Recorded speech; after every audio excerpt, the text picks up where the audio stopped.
안녕하십니까. 중학수학 플랜 B 저자 이형욱입니다. 오늘 강의는 평면도형 부채꼴에 대한 내용입니다. 여러분, 연산 퀴즈 혹시 좋아하세요? 그럼 하나 풀어보겠습니다. 다음 두 그림을 보고 연상되는 단어를 말해보시기 바랍니다. 참고로 정답은 두 글자입니다. 조금 어렵나요? 왼쪽 그림은 선상지를, 오른쪽 그림은 진자의 운동을 그린 것입니다. 선상지가 도대체 뭐냐고요? 선상지란 산지와 평지 사이의 지점, 즉 경사가 급변하는 지점에서 유속의 감소로 인해 모래와 자갈 등의 토사가 쌓여 형성된 부채꼴 모양의 퇴적 지형을 말합니다. 진자의 운동 모양과 선상지의 모양을 잘 살펴보면 어렵지 않게 두 그림으로부터 연상되는 단어를 상상할 수 있을 것입니다. 정답을 찾으셨나요? 그렇습니다. 바로 부채입니다. 진자의 운동 모양과 선상지의 모양 모두 부채 모양을 하고 있잖아요. 그렇죠? 평면 도형 중 부채꼴이라는 도형이 있습니다. 부채처럼 생겼다고 하여 부채꼴이라고 이름이 붙여졌는데요. 사실 부채꼴은 원의 일부분입니다. 부채꼴에 대해 살펴보기에 앞서 부채꼴의 전신인 원의 개념부터 차근차근 살펴보도록 하겠습니다. 원이란 평면 위에 한 점 O로부터 일정한 거리만큼 떨어진 점들로 이루어진 도형을 말합니다. 여기서 점 O를 원의 중심, 점 O와 원 위의 임의의 한 점 사이의 길이, 즉 선분 OA의 길이를 원의 반지름이라고 정의합니다. 이제 원에 대해 정확히 아셨나요? 그럼 원과 관련된 도형에는 뭐가 있는지 차근차근 살펴보는 시간을 갖도록 하겠습니다. 일단 원 위에 있는 서로 다른 두 점이 만든 곡선을 호라고 부릅니다. 그리고 원 위에 두 점을 연결한 선분을 현이라고 칭합니다. 그림에서 보는 바와 같이 호는 짧은 쪽과 긴 쪽 두 개가 있는데 엄밀히 말해서 짧은 쪽의 호를 열호, 긴 쪽의 호를 우호라고 정의합니다. 일반적으로 호를 지칭할 때에는 짧은 쪽의 호를 말하는 것이 보통입니다. 더불어 하나의 원 위에 있는 두 점 A, B에 대하여 짧은 쪽의 호를 이렇게 표현하는 반면에 긴 쪽의 호를 호 위에 또 다른 점을 잡아 이렇게 표시합니다. 참고로 우호와 열호는 중학교 수준에서 사용하지 않는 용어이므로 크게 신경 쓸 필요는 없습니다. 그냥 이런 용어가 있다는 사실 정도만 알고 넘어가시기 바랍니다. 사실 중학교 교재에서 우호와 열호를 함께 그리는 경우는 거의 없거든요. 과연 호와 현의 명칭은 어떻게 지어졌을까요? 여러분, 호와 현의 모양을 보면 어떤 물건이 떠오르지 않으십니까? 옛날 사람들이 즐겨 사용했던 사냥 도구인데 과연 그것이 뭘까요? 그렇습니다. 바로 활입니다.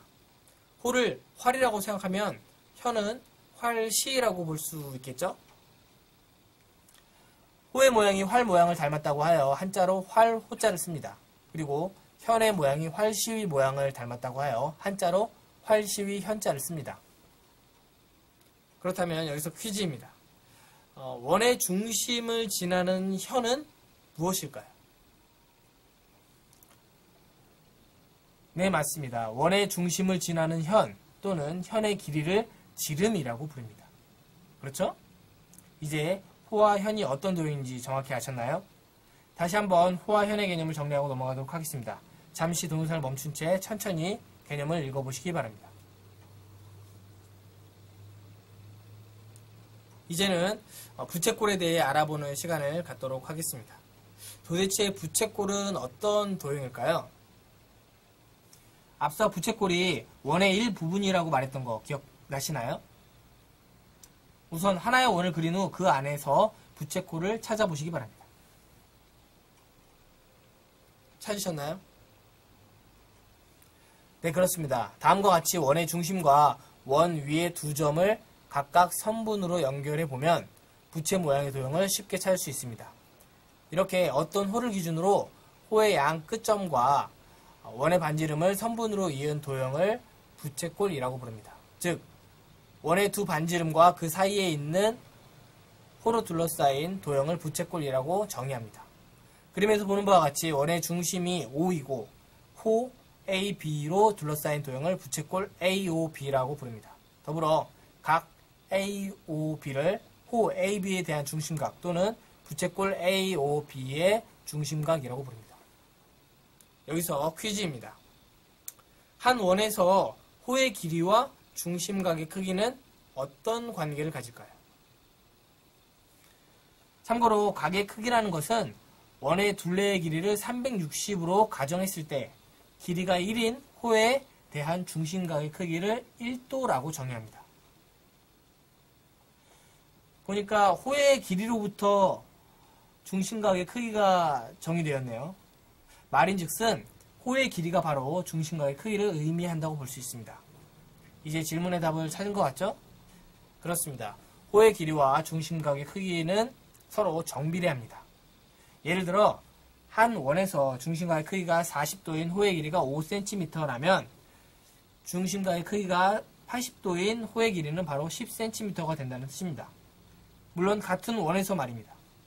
마찬가지로 그 원에서 중심각의 크기가 120도인 호의 길이는 15cm가 될 것입니다. 한 원에서 호의 길이와 중심각의 크기가 정비례한다는 사실 반드시 기억하시기 바랍니다. 더불어 부채꼴의 넓이와 호의 길이 및 중심각의 크기 또한 서로 정비례하는데 이는 뒤쪽에서 좀 더 자세히 다루어 보도록 하겠습니다. 다음 그림을 보고 물음에 답해 보시기 바랍니다. 어렵지 않죠? 그렇습니다.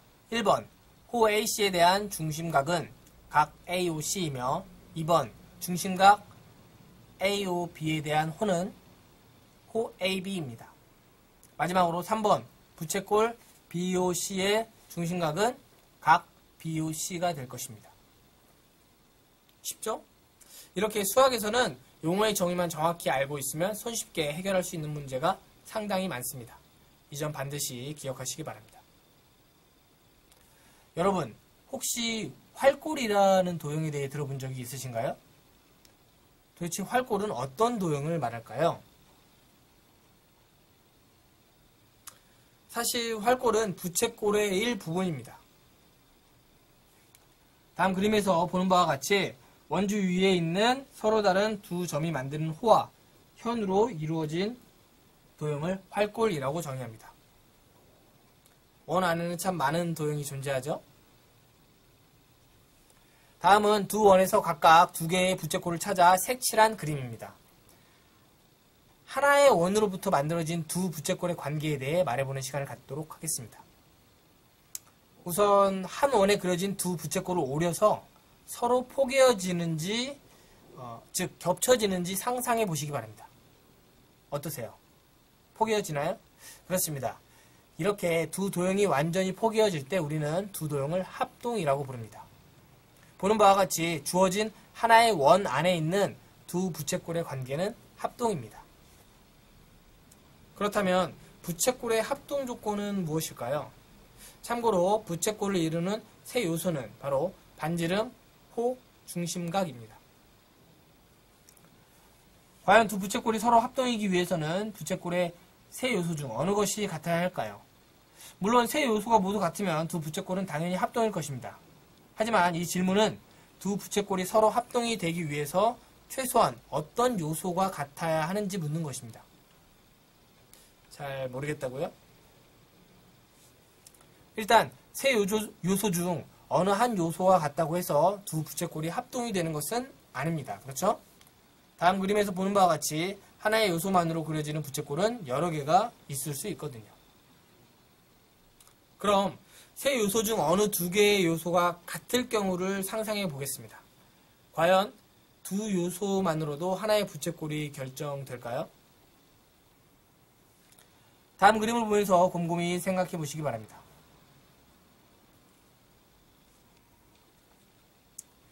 네, 그렇군요. 즉, 부채꼴의 세 요소, 반지름, 호, 중심각 중 어느 두 요소만 정해지면 하나의 부채꼴이 결정되는 듯합니다. 여기서 우리는 부채꼴의 결정 조건을 도출해낼 수 있습니다. 한번 읽어볼까요? 부채꼴의 결정 조건. 첫째, 부채꼴의 반지름의 길이와 호의 길이가 주어졌을 때. 둘째, 부채꼴의 반지름의 길이와 중심각의 크기가 주어졌을 때. 셋째, 부채꼴의 호의 길이와 중심각의 크기가 주어졌을 때. 부채꼴의 결정 조건을 살펴보니까 부채꼴의 합동 조건 또한 자연스럽게 도출되죠. 즉, 부채꼴의 세 요소 중 어느 두 요소만 같으면 두 부채꼴은 합동이 된다는 뜻입니다. 한번 읽어볼까요? 부채꼴의 합동 조건. 첫째, 두 부채꼴의 반지름의 길이와 호의 길이가 같을 때. 둘째, 두 부채꼴의 반지름의 길이와 중심각의 크기가 같을 때. 셋째, 두 부채꼴의 호의 길이와 중심각의 크기가 같을 때. 참고로 두 부채꼴의 반지름의 길이가 서로 같다는 말은 한 원 속에 있는 두 부채꼴을 말하거나 합동인 두 원에 대한 부채꼴을 말하는 것과 같습니다. 이어서 한 원에서 부채꼴의 넓이와 중심각의 크기 그리고 호의 길이에 대한 상관관계에 대해 살펴보는 시간을 갖겠습니다. 잠시 동영상을 멈춘 채 내용을 천천히 읽어보시기 바랍니다. 다 읽어보셨나요? 어떠세요? 자연스럽게 부채꼴의 성질이 도출되죠? 한번 읽어보겠습니다. 부채꼴의 성질. 한 원 또는 합동인 두 원에 대한 부채꼴의 성질은 다음과 같습니다. 1. 중심각의 크기가 같은 두 부채꼴의 호의 길이와 넓이는 같습니다. 2. 호의 길이가 같은 두 부채꼴의 중심각의 크기와 넓이는 같습니다. 3. 넓이가 같은 두 부채꼴의 호의 길이와 중심각의 크기는 같습니다.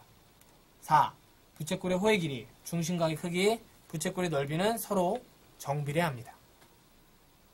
어렵지 않죠? 그럼 부채꼴과 관련된 문제를 풀어보겠습니다. 잠시 동영상을 멈춘 채 연습장을 꺼내 정답을 찾아보시기 바랍니다. 조금 어렵나요? 함께 풀어보겠습니다. 여러분, 한 원 또는 합동인 두 원에 대한 부채꼴의 호의 길이, 중심각의 크기, 그리고 넓이는 서로 정비례한다는 사실 다들 알고 계시죠? 여기서 한 원 또는 합동인 두 원이란 말은 부채꼴의 반지름이 서로 같다는 것을 의미합니다. 그렇죠? 문제를 보아하니 부채꼴 DOC의 중심각의 크기 150도는 부채꼴 AOB의 부채꼴의 중심각의 크기 30도의 5배입니다. 여기서 우리는 호 CD의 길이를 쉽게 구할 수 있겠네요. 호 CD의 길이는 호 AC의 5배이므로 25cm가 됩니다. 그렇죠? 이번엔 두 부채꼴 AOB와 BOC의 중심각의 크기를 비교해 봄으로써 부채꼴 BOC의 넓이를 구해보도록 하겠습니다. 먼저 부채꼴 BOC의 중심각의 크기를 구해볼까요? 일단 원을 부채꼴로 간주하면 그 중심각의 크기는 360도가 됩니다. 맞죠? 더불어 각 AOD와 각 BOC를 X로 놓은 후 방정식을 작성하면 다음과 같습니다. 네, 그렇습니다. X의 값은 바로 90도입니다. 즉, 부채꼴 BOC의 중심각의 크기 90도는 부채꼴 AOB의 중심각의 크기 30도의 3배가 됩니다. 부채꼴의 중심각의 크기와 부채꼴의 넓이는 서로 정비례하므로 부채꼴 BOC의 넓이는 부채꼴 AOB의 넓이 16제곱cm의 3배인 48제곱cm가 될 것입니다. 그렇죠? 이번엔 현에 대해 살펴보겠습니다. 여러분, 한 원에서 중심각의 크기가 같은 두 현의 길이는 서로 같을까요? 보아하니 중심각의 크기가 같은 두 현의 길이는 서로 같아 보이네요. 그렇죠? 한 원 안에서 중심각의 크기가 같은 두 부채꼴은 서로 합동입니다. 왜냐하면 반지름과 중심각, 즉 두 개의 요소가 서로 같기 때문이죠. 따라서 한 원에서 중심각의 크기가 같은 두 현의 길이 또한 서로 같게 됩니다. 그렇다면 한 원에서 부채꼴의 현의 길이와 중심각의 크기는 정비례할까요? 언뜻 현의 길이와 중심각의 크기가 정비례한다고 생각할 수도 있습니다. 하지만 이는 정말 잘못된 추론입니다. 다음 그림을 유심히 살펴보시기 바랍니다. 어떠세요? 중심각의 크기가 180도인 부채꼴, 즉 반원의 현 BC의 길이를 중심각의 크기가 90도인 부채꼴 AOB의 현 AC의 길이의 2배라고 말할 수 있겠습니까? 대충 봐도 그렇지 않다는 것을 쉽게 확인할 수 있겠죠? 즉, 한 원에서 현의 길이와 중심각의 크기는 정비례하지 않습니다. 이는 여러 학생들이 착각하는 개념 중 하나이므로 확실히 짚고 넘어가시기 바랍니다. 이참에 원에 대한 부채꼴의 넓이, 호, 중심각, 현의 관계를 한꺼번에 정리해 보도록 하겠습니다. 여러가지 부채꼴을 머릿속으로 상상하면서 다음 내용을 천천히 읽어보시기 바랍니다.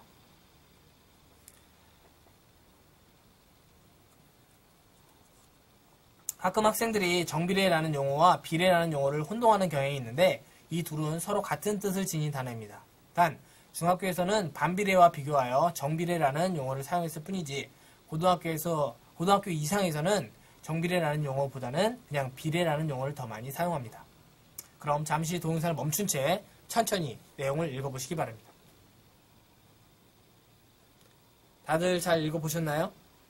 현과 관련해서는 비례관계가 성립하지 않는다는 사실 꼭 명심하시기 바랍니다. 그럼 관련 문제 하나 풀어보겠습니다. 잠시 동영상을 멈춘 채 정답을 찾아보시기 바랍니다. 조금 어렵나요? 함께 풀어보겠습니다. 먼저 1번 부채꼴 AOB의 중심각의 크기를 구해봅시다.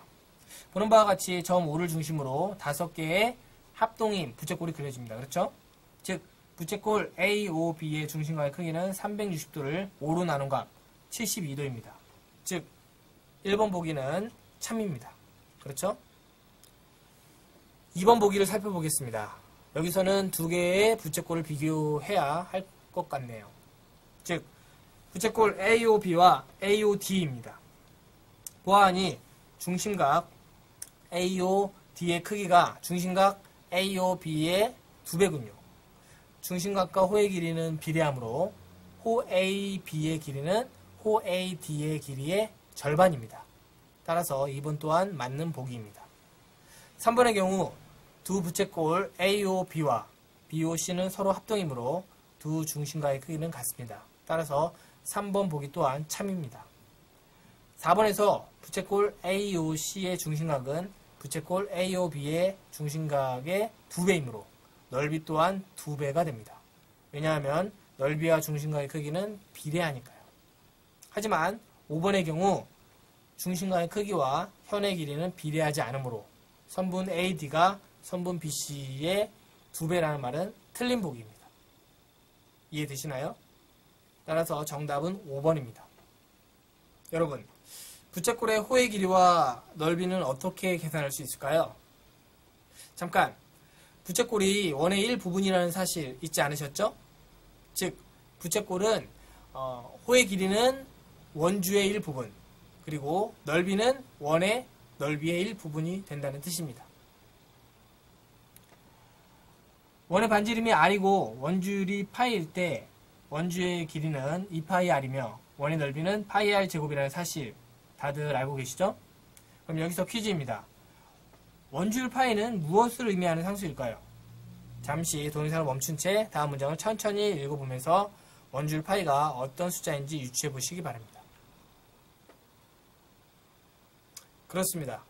주어진 내용으로부터 우리는 원의 지름의 원주율을 곱한 값이 바로 원주의 길이가 된다는 사실을 쉽게 확인할 수 있습니다. 즉, 원주율이란 원의 지름에 대한 원주의 길이의 비율을 의미한다는 말이죠. 사실 원은 둥글기 때문에 그 둘레의 길이를 측정하기가 상당히 어렵습니다. 그래서 옛날 사람들은 끈을 이용하여 대략적인 원의 둘레를 재곤했는데요. 여러가지 원의 둘레를 측정하면서 모든 원에 대하여 원주의 길이가 지름의 약 3.14배 정도가 된다는 사실을 알게 되었습니다. 그게 바로 원주율이라는 뜻이죠. 이제 본격적으로 부채꼴의 호의 길이와 넓이를 계산하는 방법에 대해 알아보는 시간을 갖도록 하겠습니다. 사실 부채꼴의 호의 길이와 넓이 공식은 원주의 길이와 원의 넓이 공식으로부터 도출됩니다. 왜냐하면 부채꼴은 원의 일부분이기 때문이죠. 다음 그림으로부터 색칠한 부채꼴의 호의 길이와 넓이가 원의 몇 배인지 각각 보기별로 확인해 보겠습니다. 보아하니 1번 중심각이 180도인 부채꼴의 호의 길이와 넓이는 원의 2분의 1 배군요. 그쵸? 그리고 2번 중심각이 90도인 부채꼴의 호의 길이와 넓이는 원의 4분의 1. 그리고 3번 중심각이 45도인 부채꼴의 호의 길이와 넓이는 원의 8분의 1입니다. 이제 각 배수의 값을 분모를 360으로 고쳐보겠습니다. 어떠세요? 뭔가 감이 오시나요? 그렇습니다. 부채꼴의 호의 길이와 넓이는 원의 둘레의 길이와 넓이의 값에 360분의 중심각의 크기를 곱한 값과 같습니다. 잠시 동영상을 멈춘 채 다음 부채꼴 공식을 천천히 살펴보시기 바랍니다. 네, 그렇습니다. 부채꼴의 호의 길이와 넓이를 구하기 위해서는 반지름의 길이와 중심각의 크기를 잘 확인하면 끝입니다. 잠시 동영상을 멈춘 채 연습장을 꺼내 정답을 찾아보시기 바랍니다. 조금 어렵나요? 함께 풀어보겠습니다. 일단 1번 호 AB의 길이를 구하기 위해서는 부채꼴 AOB의 중심각의 크기를 알아야 합니다. 그림을 보아하니 부채꼴 AOB의 중심각의 크기는 30도군요. 그럼 부채꼴의 호의 길이 공식을 활용하여 호 AB의 길이를 구해보겠습니다.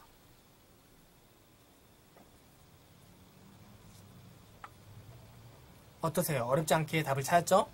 누차 얘기했지만 억지로 공식을 외우려 하지 말고 자주 보면서 자연스럽게 기억하도록 노력하시기 바랍니다. 가끔 원주율 파이를 변수로 착각하여 뭔가를 자꾸 대입하려는 학생이 있습니다. 원주율 파이는 3.14... 에 해당하는 어떤 숫자일 뿐입니다. 절대 변수로 생각하면 안됩니다. 이제 2번 부채꼴 BOC의 넓이를 구해볼까요? 마찬가지로 부채꼴 BOC의 중심각의 크기를 알면 손쉽게 답을 구할 수 있습니다. 여러분, 반원을 부채꼴로 보면 그 중심각의 크기가 180도라는 사실 다들 알고 계시죠? 즉, 부채꼴 BOC의 중심각의 크기는 150도가 된다는 말입니다. 그럼 부채꼴의 넓이 공식을 활용하여 부채꼴 BOC의 넓이를 구해보면 다음과 같습니다.